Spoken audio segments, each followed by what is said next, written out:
大家看好了，把啤酒放进猪脚里泡一泡，这绝对是猪蹄最好吃的做法，保证你们都没有见过，更没有吃过。今天花了25块买了2斤猪脚，也不知道买贵了没有，你们那里卖多少？可以评论区告诉我。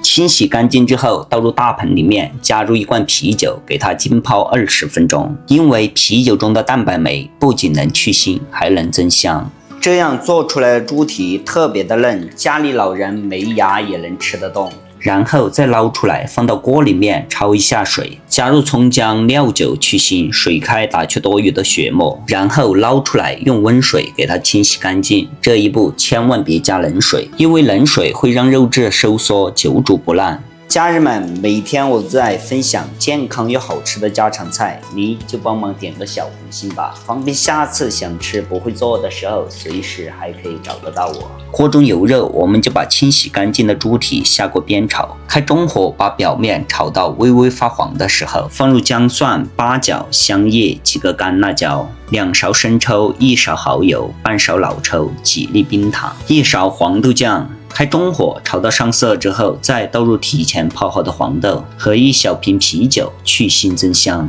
然后再加入冒过食材的热水，给它扣上盖子，小火慢炖50分钟。最后我们再开大火给它收浓汤汁就可以了。这样做的猪蹄软烂脱骨，香气四溢，这个汤汁用来拌饭都可以吃好几碗。喜欢你也收藏起来，回家试试吧。